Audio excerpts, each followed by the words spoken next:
Time drags a bit after a celebration like that. My father once told me about taking me to my first Festival of the Souls dance, one summer when I was 3. Apparently I was fascinated by the giant drum perched high atop its scaffolding, and toddled straight toward it through the ring of people dancing under the spell of that throbbing beat. He said it was seeing me standing there with shining eyes that first made him worry about me, wondering if I'd become the sort of person whose only goal in life is to find out where the next party is, and he was right to worry. In 1969, when I was 17, it was the Morningwood Festival, but even now, as a 32-year-old writer, I always seem to be on the lookout for new excuses, and new ways, to celebrate. The rhythm of the drum that turned me on at 3 linked up with the jazz of the 50s and the rock of the 60s,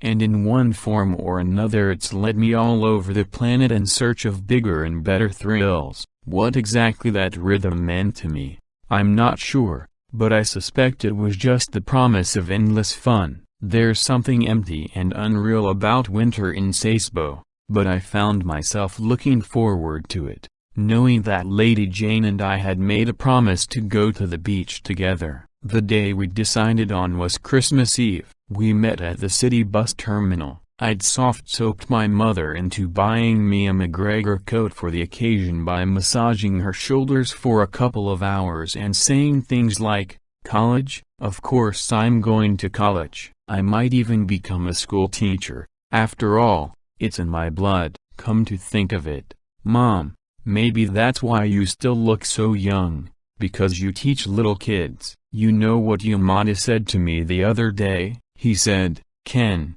your mother looks just like Ingrid Bergman in For Whom the Bell Tolls." The coat was a cream-colored, double-breasted affair with a fluffy orange lining, and the rest of my outfit, shoes, socks, pants, sweater, was equally preppy. Grinning at myself in the mirror, I applied a handful of my father's aftershave and imagined strolling through some little fishing village in this get-up and saying, "Those fish they're drying in the sun, they're flying fish, surely." The locals were bound to think I came from Tokyo. Lady Jane was waiting for me in a navy blue coat and lace-up boots, a basket dangling from her arm. As I walked through the crowded terminal toward those fawn-like eyes, giving a little boy who was singing Jingle Bells a pat on the head, I thought it seemed just like a scene from a movie. If everyone could feel as I felt at that moment, dressed in my preppy sweater and McGregor coat and about to set out on a little journey with my Bambi-eyed girlfriend on Christmas Eve, all the conflicts in the world would vanish. Mellow smiles would rule the earth. Our destination was Karatsu. The bus was nearly empty. Apart from gifted, sensitive Simon and Garfunkel fans like ourselves, the only people likely to go to the beach on Christmas Eve were broke, defeated families who, unable to make it through New Year's, had decided to kill themselves. Karatsu was known for its beautiful pine woods, its beach with somewhat bigger than average waves, and its pottery. "You are going to college, aren't you?" I asked her. "Yes, well, I plan to." "You decided where yet?" "I applied to Tsuda and Tokyo Women's in Tanju." I wasn't familiar with the stuff they printed in magazines about different universities, so I didn't know what Tanju stood for. From the name it sounded like a fun place, though, so I said maybe I'd apply there too. "What?" The angel laughed. "Tanju is Tokyo Women's Junior College."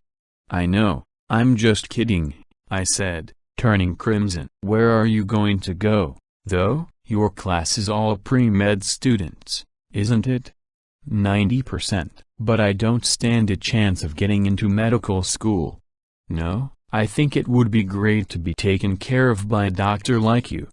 I got all shook up wondering what she meant by this. Did it include the idea of me removing her blouse and feeling her chest, or having her lie on her back and spread her legs? The image was too rich for my blood that early in the day. We hadn't even got off the bus yet, so I summoned up a picture of Adam's face and had him tell me to get my mind out of the gutter. That helped cool me down. The last stop on the bus route was in downtown Karatsu. The conductor told us they didn't go all the way to the beach in the off-season. I wondered if he wasn't just jealous and saying it out of spite. It was quite a walk to the beach. I started calculating.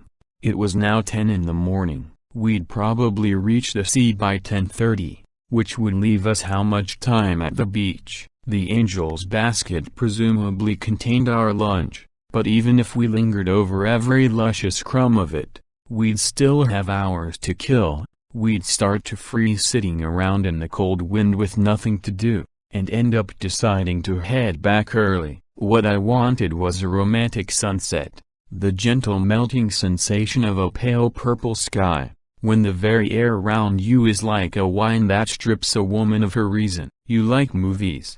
I asked her. At the entrance to the Karatsu shopping arcade was a movie theater. They were showing In Cold Blood. They should have called it The Ruined Picnic. Yes, the Angel said. Look what they've got on. You've heard of it, haven't you? Mr. Know-It-All, The Fatal Bluff. No. It's based on a book by a man named Truman Capote. It's one of the great masterpieces of our time. And so, because I wanted to be on the beach at sunset, we ended up watching a film that definitely wasn't made for 17-year-old couples looking forward to their first kiss. It was a faithful portrait, in documentary style, of two men who lived miserable lives, massacred an entire family, and eventually died in the electric chair. The actors who played these characters had missing teeth. The film was in black and white. The strangulation scenes were more realistic than they needed to be and made even me look away once or twice, and the theater itself had torn, beat-up seats and smelled like a toilet. In Cold Blood, the ultimate in gruesome true crime stories, lasted a full 2 hours and 40 minutes. The Angel kept covering her eyes and whispering, "Oh, no," or "I can't believe it." It wore her out. I myself was so overwhelmed with fatigue and regret that I couldn't think of anything to say to her afterward. "Shall we have our lunch now?" she said when we arrived at the wind-blown beach. From her basket she took some sandwiches wrapped in aluminum foil, cheese, ham, egg, and vegetable, with parsley on the side and little moist hand towels to use as napkins. There was fried chicken, too. The pieces of chicken had foil wound around them to make them easier to eat, and were tied with pink ribbons. "Looks great," I said in a hearty voice, but the shock of seeing In Cold Blood still remained, and I felt as if my mouth, my esophagus, and my stomach were lined with sandpaper. I stuffed my cheeks with a sandwich anyway. There was a strong wind. Far out at sea whitecaps were tossing to and fro, and from time to time the sand swirled up around us so that we had to cover our faces and close the picnic basket. "That movie was something, wasn't it?" she said, pouring me a cup of tea from the thermos. "Pretty tiring." "You mean?" "Sort of, yes." "Sorry." "Why?" "Making you watch a movie like that." "Some date, eh?" "But it's a masterpiece, right?" "Yeah, well, that's what I read in a magazine, anyway." I wonder if we need things like that, though. I wonder if we need masterpieces like that.